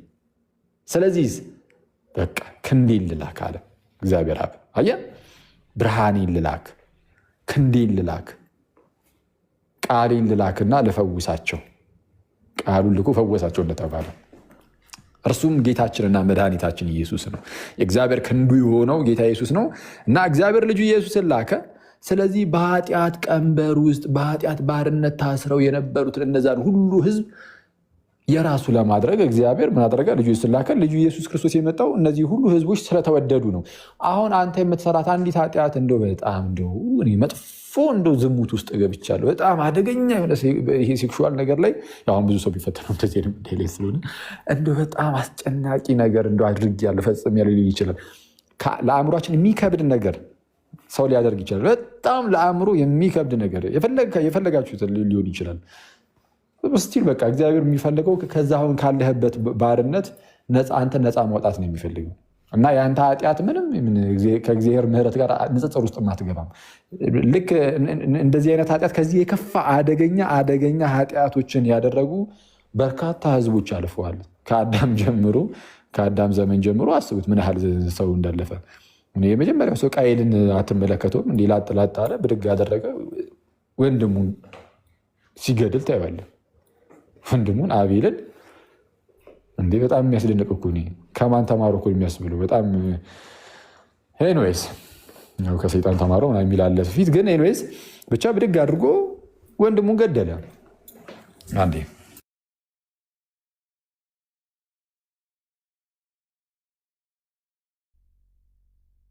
እሺ ወንድሙን ገደለ። አሁን ይህ በእግዚአብሔር ዘንድ እጅግ የተጠላ ኃጢአት ነው። ልክ እንደዚህ አይነት ኃጢአቶች ደግሞ በዘመናችን ከዚህም የከፉ በጣም ብዙ ጊዜ ተፈጥረዋል። እግዚአብሔር ግን ዓለምን እንዲሁ ወደደ ልጁ ኢየሱስ ክርስቶስን እስኪሰጥ ድረስ ተብሏልና አንተን አንቺም ይወዳችኋል። በቃ ምንም ለምን ነፍስ አታጠፋም? ነፍስ አጥፋ እየተባለ አይደለም። ለምን ነፍስ ያጠፋ ሰው አይኖርም? ምንም ያደረገ ሰው ለምን አይኖርም? ግን እርሱም ግን እግዚአብሔር ይወደዋል። እንዲህ ያለ ነገር ቢያደርግ የዚህ ሀገር መንግስት ምን ያደርገዋል? ያስረዋል። ትክክል ነው፣ መታሰርም አለበት። የሀገሩ መንግስት ያስራል። ግን እግዚአብሔር አምላክ ግን ንስሐ ገብተህ ብትመጣ ግን ይምርሃል። ተጸጽተህበት ብትመጣ ምንም አይነት ነገር ምንም አይነት ኃጢአት ነው። ስለዛ የሆነ አንዳንድ ጊዜ የኔ ኃጢአት ብዙ ነው ምናምን ብላችሁ ወደኋላ ባክ አታድርጉ። ወይ እዛው እኔ እንደው ወደ እግዚአብሔር ብቀርብም አንዳንድ ሰው ደግሞ ምን ይላል? በጣም በቃ የኃጢአት ሱስ ሆኖብኛል ወደ እግዚአብሔር ልመለስ ብለህ ራሱ እኔ ማቆም የሚችል አይመስለኝም ይህንን ኃጢአት። ኧረ አይባልም፣ ይህ ራሱ አይባልም ጋይዝ። የፈለገ ጋይዝ ሱስ የሆነ ኃጢአት ቢኖርብን ወደ እግዚአብሔር ከመምጣት ሊይዘን አይገባም። የፈጠነ እዛው ጉዳይ ላይ እዛ ሱስ ሆነብን የምትሉት ኃጢአት ላይ ንስሐ ገብታችሁ ቶሎ ብላችሁ ያንን ኃጢአት ከመስራታችሁ በፊት ከቅዱስ ሚስጥር ትካፈላላችሁ። እየጸለያችሁ ከዛ ለእንትን ለማለት ለመሸሽ ትሞክራላችሁ። ስትሞክሩ ብቻችሁን አይደላችሁም። ከቅዱስ ሚስጥር ስትካፈሉ ጌታ በእናንተ ይኖራል፣ እናንተም በጌታ። ስለዚህም የእግዚአብሔርን ጸጋ ስለምትካፈሉ ጌታ ከእናንተ ጋር ሆኖ ስለ እናንተ ክርስቶስ ይዋጋል። በዚህ ውስጥ ምናልባት ስታችሁ ግን ልትወርቁ ምናልባት ትችላላችሁ። በአንዴ ፐርፌክት አትሆንም። ድንገት ስተህ ብትወድቅ ቶሎ ብለህ ደግሞ አሁንም ንስሐ ትገባና ከቅዱስ ቁርባን የፈለገውን ያህል ጊዜ ብትሳሳቱ ወደኋላ ማለት የለም። የፈለገውን ጊዜ 1000 ጊዜ ብትሳሳቱ 1000 ጊዜ ተነሱ ጋይስ። 1000 ጊዜ ብንሳሳት 1000 ጊዜ እንነሳለን። ወድቀን መገኘት የለብንም። ባለፈው እንደውም ቪዲዮ እዛ ለቅቄ የላችሁ ነበር አይደል? ቴሌግራም ላይ የሆነች አጭር ቪዲዮ ምን የምትል ቪዲዮ ነበረች። አንድ ወጣት አንድ ወንድም አንድን አባት አንድን የበረሃ አባት ማለት ነው እንደዛ ነገር ኤኒዌይስ ይጠይቃቸዋል። ምን ብሎ ጠይቃቸው? አባ ወደኩኝ ምን ላድርግ አላቸው። እሳቸውም በቃ ተነስ ማለት በንስሐ ማለት በንስሐ ተመለስ፣ ተነስ። እሺ ደግሜ ብትበደልም ድጋሚ ተነስ። እንዴ አሁንም ብበደልም? አዎ አሁንም። እንዴ እስከ መቼ ድረስ አላቸው። ኢማጅን ሁሌ ብትወድቅ ሁሌ ልትነሳ። አሁን ሰይጣን እንደዚህ እንትን ይልሃል፣ ተስፋ ያስቆርጣል። በቃ ምንም ተሻሽዬ ማልሻሻል ነገር ምን ይሰራልኛል? በቃ እንደውም እርግፍ አድርጌ በቃ ዝም ብዬ በቃ ይሄ ነገር ራሱ እግዚአብሔር እስኪቀይረኝ ድረስ ትላለህ። አይተዋል። ከእግዚአብሔር ራቅ ብለህ እኮ ነው እግዚአብሔር እንዲቀይርህ። ታዲያ ከእግዚአብሔር ጋር አንድ ሳትሆን ከእግዚአብሔር ጋር ወደ እግዚአብሔር ሳትመለስ እንዴት አድርጎ ይቀይራል? ዝም ብሎ እንደዚያ ያስብልሃል ሰይጣን። ሰይጣን እንደዚህ የሚያስብልህ ካስባለን ባይዘ እግዚአብሔር ራሱ በቃ ይቀይረኝ የሆነ ነገር እንትን ብሎ እንጂ እንደዚህ አይሆንልኝም እኔ ምናምን ርቀህ ከተቀመጥክ ሰይጣን በቃ በእሱ ቁጥጥር ስር አውሎ የእርሱ ባሪያው አድርጎ ያኖራል። የኃጢአት ባሪያ ትሆናለህ። ኃጢአት የሚገዛ ኢየሱስ ሳይሆን ንጉስህ ኃጢአት ነው ንጉስ የሚሆንብህ አንተ ላይ እና እንደዛ ሆነ መኖር የለብም። ስለዚህ ምንድነው ያሉት እኛ አባት? ስትወድቅ ተነስ፣ ስትወድቅ ተነስ፣ ስትወድቅ ተነስ። እስከ መቼ? ሙሉ በሙሉ በሞት እስክትወሰድ ድረስ። አየህ ሞት ይመጣል አይደል? እንሞታለን ሁላችንም። ሞት ሲመጣ ጋይዝ፣ ሞት ሲመጣ ኃጢአት ውስጥ ሆነን ከሆነ ሞት የመጣው ወይም የምንሞተው ንስሐ ሳንገባ እዛው ኃጢአት ውስጥ ሆነን ከሆነ ንስሐ አልገባንም ማለት ወደ እግዚአብሔር አልተመለስንም ማለት ነው። በሌላ አማርኛ ከእግዚአብሔር ርቀን ነበርን ማለት ነው። ከእግዚአብሔር ርቀን በነበርንበት ሰዓት ብንሞት በቃ እዛው ከእግዚአብሔር ርቀን ነው የምንቀረው። ስለዛ ሞት ሲመጣ በእግዚአብሔር እቅፍ ውስጥ ነው ሊያገኘን የሚገባው። አየህ ሞት ሲመጣ የት ነው ሊያገኘን የሚገባው? በእግዚአብሔር እቅፍ ውስጥ። በእግዚአብሔር እቅፍ ውስጥ ማለት 100% ፐርፌክት ሆነ ምንም ነገር በቃ ኃጢአት ሳትሰራ ማለት አይደለም እኮ። ግን ንስሐ ገብተህ ዛሬ ኃጢአት ብትሰራ ሄደ ንስሐ ግባበት ይፈጠነ እና ድካም አለ አንዳንዴ። ያ ድካም ስላለ ያ ድካሙ ከውስጣችን በደንብ እስኪወጣ ድረስ ይህ በደንብ እንድንጠነክር ይህ ስጋችን በደንብ እየጠነከረ በመንፈስ በደንብ እየጠነከረን እንድንሄድ እሱ ቀስ በቀስ ነው የሚሆነው። አንዳንድ ኃጢአቶች በጣም ስር ሰደው ስለሚገቡ አስቸጋሪ ይሆናሉ እና እንደነዚህ አይነት ሰዎች በጣም ጸሎት የሚያስፈልጋቸዋል። እውነቱን ለመናገር በጣም ስር ሰዶ ከገባ ኃጢአት በጣም ያደክማል። ስለዛ ምንድነው ለእንደዚህ ነገር የሚያስፈልገው ማን ነው? ጌታችን ኢየሱስ ነው። አያችሁ ጌታችን ኢየሱስ ዓለምን አሸንፏል። ስጋን ማለት የስጋ ኃጢአት አልተገኘበትም። ዓለምን አሸንፏል፣ ሰይጣንን አሸንፏል፣ የስጋ ኃጢአት አልተገኘበትም። ስለዚህ እነዚህ ሶስቱን ነገሮች ስላሸነፈ ጌታ ኢየሱስ ልክ ክርስቶስ በአንተ ሲኖር ከክርስቶስ የተነሳ አንተም ይህ በስጋ ኃጢአት እንዳትወድቅ ብርታትን ታገኛለህ ከክርስቶስ የተነሳ። ዓለም እንዳታሸነፍ አይዟችሁ እኔ ዓለምን አሸንፌዋለሁ ያለው ጌታ ከአንተ ጋር ስለሆነ ዓለምን ከክርስቶስ የተነሳ ማሸነፍ ትችላለህ። ሰይጣንን ጌታ ኢየሱስ ቀጥቅጦታልና ከእርሱ የተነሳ ሰይጣንንም ልክ እንደዚሁ ታሸንፋለህ። ይህ ሁሉ ነገር የሚሆነው ከክርስቶስ የተነሳ ነው። ስለዛ ሰው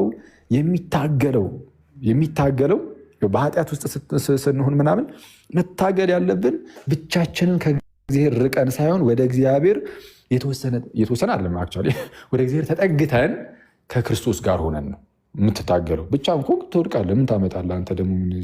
ምንም ማለት እዚህ ግባ የሚባል ነገር የለንም። እንኳን በሰደደ ኃጢአት ምናምና ዝም ብለህ እንደዚሁ የመጣ ኃጢአት ሁሉ መጫወቻ ነው የምትሆነው። ብቻህን ከሆንክ ምንም በተአምር ብቻህን ከሆንክ ከጌታ ከእግዚአብሔር ከራቅ የመጣው ሁሉ ኃጢአት ነው የሚጫወትብህ።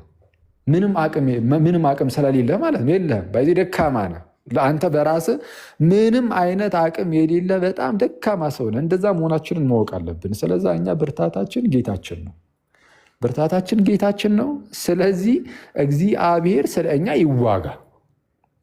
ለሕዝበ እስራኤል ጥንት ላይ እግዚአብሔር ስለ እነርሱ ይዋጋ ነበረ አይደለ? ስለዚህም እግዚአብሔር ስለ እነርሱ ይዋጋልና ያሸንፉ ነበረ፣ ይረቱ ነበረ። ስለዚህ አሁን እግዚአብሔር ከሕዝበ እስራኤል የማይወደው አንድ ነገር ቢኖር ለምሳሌ በራሳቸው እንዲኩራሩ በውስጥ እንዲያደርጉ አይፈልግም። የሆነ አቅማቸው ከራሳቸው እንደሆነ እንዲሰማቸው አይፈልግም። ዳዊትን አንድ ወቅት ላይ ክፉኛ የቀጣው አንድም በዚህ ድርጊቱ ነበር። በነገራችን ላይ ዳዊት ሕዝቡን ቆጠረ ማለት በእርሱ ዘንድ ያለውን ሕዝቡን ቆጠረ። ዳዊት ሕዝቡን የቆጠረው ለምንድን ነው? ይህን ያህል ሕዝብን ያለ ነው ብሎ አየ። በዙሪያ ያሉ ሀገራትን ሊያስፈራራ አቅሙ አለን አይነት ነገር ማለት ነው። እግዚአብሔር ተቆጣ። እግዚአብሔር ቁጠር ሳይለው በራሱ ቆጠረ። ዳዊትን ከእረኝነት ያነሳው፣ ያከበረው፣ ያነገሰው፣ በሰው ሁሉ ፊት ሞገስን የሰጠው፣ በፊቱ የቆመውን ጎልያድን የዘረረለት አቅም የሆነው ጉልበት የሆነው ራሱ እግዚአብሔር ነበረ። ዳዊትም ከፊቱ የተደቀነውን ያንን ታላቅ የሆነውን ጎልያድን የሄደበት ምን ብሎ ነበር? ዳዊት አንተ ዛሬ በተገዳደርከው በእስራኤል አምላክ በሰራዊት ጌታ በእግዚአብሔር ስም እመጣብሃለሁ ብሎ ነበር የጣለው። ስለዛ የዳዊት ጉልበቱ እግዚአብሔር ነው። የዳዊት ተዋጊው እግዚአብሔር ነው። ግን ዳዊት የሆነ ሰዓት ላይ ግን የሆነ ትንሽ ፈርጠም ሲል የፈረጠመውን ጡንቻውን ለማሳየት ሞከረ ማለት ነው፣ ህዝቡን በመምረጥ ያኔ እግዚአብሔር ቀጣው እና አሁን በሐዲስ ኪዳን እግዚአብሔር አሁንም ይዋጋል። አሁን በሐዲስ ኪዳን ያለን እኛ ክርስቲያኖች የጸጋ ዘመን ላይ ያለ ነው። ሕግ በሙሴ ተሰጥቶ ነበረ፣ ጸጋና እውነት ግን በጌታ በኢየሱስ ሆነ ተብሎ እንደተነገረው አሁን የጸጋ ዘመን ልጆች ስለሆንን አሁን በክርስቶስ በኩል በተገለጠው ጸጋ ዘመን ላይ ስለሆነ ያለ ነው። ውጊያችን ሁሉ ልክ እንደ በፊት እንደ እስራኤል ስጋዊ ደማዊ አይነት አይደለም። አሁን ኤፌሶን ምዕራፍ 6 ላይ እንደተነገረው በቃ ውጊያችን ከመናፍስቱ ጋር ነው። ስለዚህ በዚህ ውጊያ ውስጥም አሁንም ቢሆን ተዋጊያችን እግዚአብሔር አምላክ ነው። እግዚአብሔር ተዋጊያችን ነው። እግዚአብሔር ተዋጊ ነው እና እግዚአብሔር ይዋጋልናል ስለ እኛ። ስለዚህ በራሳችን መኩራራት የለብንም። ሁሌም በእግዚአብሔር ነው። በቃ ሄደን ውሽቅ ዳዊት ባይዜ እንደዛ ቢያደርግም በጣም የሚገርም በጣም ንስሐ በጣም የሚገባ አይነት ሰው ነው። እንደምታውቁት በጣም ዳዊት የንስሐ አይነት ሰው ነው እና በጣም የሚያስደንቅ በጣም ብዙ ኳሊቲዎች አሉት ዳዊት ማለት ነው። ሁልጊዜም ቢሆን የሆነ እግዚአብሔርን በቃ አንተ መሸሸጊያዬ ነህ ይሏል። እግዚአብሔር ከክፉ ሁሉ ማምለጫው እንደሆነ ያውቃል። እግዚአብሔር እረኛው እንደሆነ ያውቃል። ስለዛ እግዚአብሔር ጠባቂው እንደሆነ ያውቃል። ልክ እኛም እንደዚሁ ነው መሆን ያለብን። መሸሸግ ብንፈልግ ሮጠን ወደ እግዚአብሔር ልክ እንደ ሕፃን ልጅ በእግዚአብሔር ፊት በቃ እንደ ሕፃን ልጅ ነው የምንሆነው። አንድ ሕፃን ልጅን እዩት። በዙሪያችሁ ያለ የሆነ ሕፃን ልጅ ካየ የሆነ ነገር ቢያጠፋ ራሱ የሆነ ቦታ ሄዱ ምንድነው የሚያደርገው? እነዛኛዎቹ የሆነ ያጠፋበት ቦታ ላይ ቢቆጡት ወይም ለመማታት የሆነ ነገር ቢነሱ ወደ ወላጆቹ በጣም ሮጦ እናቱ እቅፍ ስር ሄዶ ይገባል። ወይም አባቱ ካለ አባቱ እቅፍ ስር ይገባል። አየህ፣ ልክ እንደዛ በእግዚአብሔር ፊት እንደ ሕፃን ልጅ ትሆናለህ። የሆነ በቃ የማትችለው አቅም የማይፈቅድ ነገር በመጣበት ቁጥር ሮጥ ሄደ አባት ስር ሽጉጥ ማለት ነው። በእግዚአብሔር እቅፍ መግባት፣ በክርስቶስ እቅፍ መግባት። ያኔ እንግዲህ ከእግዚአብሔር እቅፍ ፈልቅቆ እና የእግዚአብሔርን እጅ ፈልቅቆ ከእግዚአብሔር እጅ አንተን አውጥቶ ማጥቃት የሚችል ካለ ያድርገው። ግን ማንም አይችልም። ማን የእግዚአብሔርን እጅ ፈልቅቆ አንተን አሁን ከአባትህ እቅፍ ማውጣት የሚችለው? ማንም አይችልም። ምን ካላደረክ በስተቀር አንተ ራስህ ከአባትህ እቅፍ ኮብልለህ ካልወጣህ በስተቀር ማለት ነው። አየህ፣ ኮብልለህ ካልወጣህ በስተቀር። ስለዚህ ምንድን ነው የሚያደርገው? አያችሁ፣ ሰይጣን መጥቶ እግዚአብሔርን እጁን ፈልቅቆ እናንተን ማውጣት ስለማይችል ራቅ ብሎ ትርኢት ያሳያችኋል። እናንተ ምን ያደርጋል? ለምሳሌ ዝሙቱን ምኑን ያሳያችኋል። ከእሱ ስታዩት የስጋ ፍላጎቱ እንደዚህ አይነት ነገር ሲመጣባችሁ ራሳችሁ ወደ ዝሙቱ ትሄዳላችሁ። ይሄ ነፃ ፈቃድ ስላላችሁ ይሄ የእናንተ መብት ነው። እናንተ መብት ነው። ተኩላው መጥቶ ከእረኛው ከክርስቶስ ነጥቆ የሚወስድ በፍጹም እንደዚህ መገዳደር የለም ማለት ስለማይችል አቅሙ ስለማይፈቅድለት ማለት ነው። ሰይጣን ተኩላው አቅሙ አይፈቅድለትም እረኛውን አልፎ በጎቹን ለመንጠቅ ማንም ከእጁ ሊነጥቃቸው አይችልም። ጌታ ኢየሱስም ብሎናል ይህንን ዮሐንስ 10 ላይ። ግን አንተ ራስህ ግን ልትሄድ ትችላለህ። እንደዚህ አይነት ኃጢአቶችን እያየ ልትሄድ ትችላለህ። ስለዚህ ያኔ ኃጢአቱን እያደረግ ከጌታ እየራክ ትኖራለህ። ስለዚህ ያኔ የፈጠነ ግን ቶሎ ብለህ ውስጥ ያለው መንፈስ ቅዱስ ስላለ ስለሚወቅስህም የፈጠነ ወደ እግዚአብሔር መሮጥ ነው። ወደ እግዚአብሔር ስትሮጥ ግን እንደዚህ በቀላሉ ዝም ብሎ የሚያይ ይመስላል ሰይጣን። በተአምር ይጎትታል። እንዲህ ወደ እግዚአብሔር እንዳትሄድ በጣም በብዙ ፈተናዎች ጠላልፎ ይይዛል።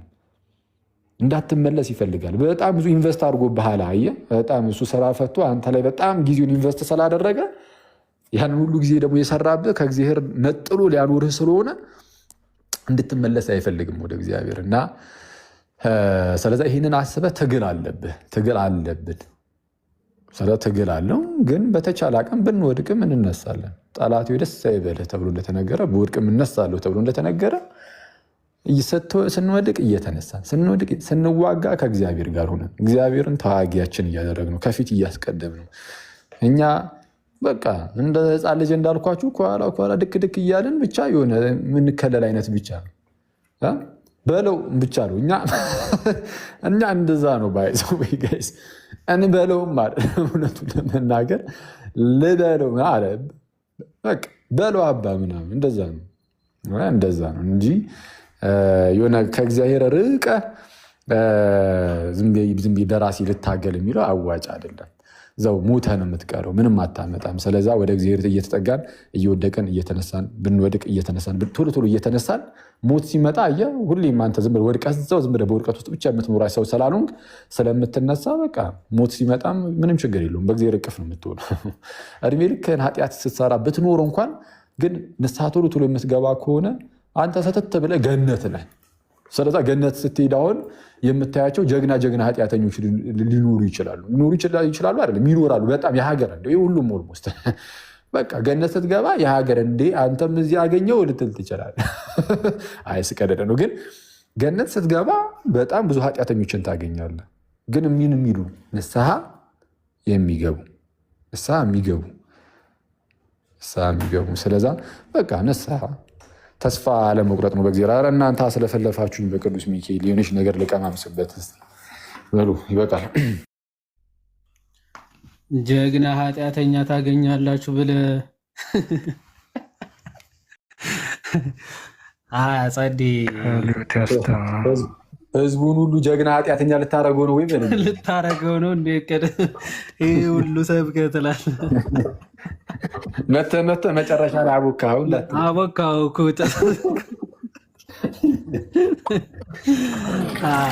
አይ በጣም ጸዴ መልእክት፣ እውነት መልእክት ብቻ አይደለም ትምህርት ነው። እና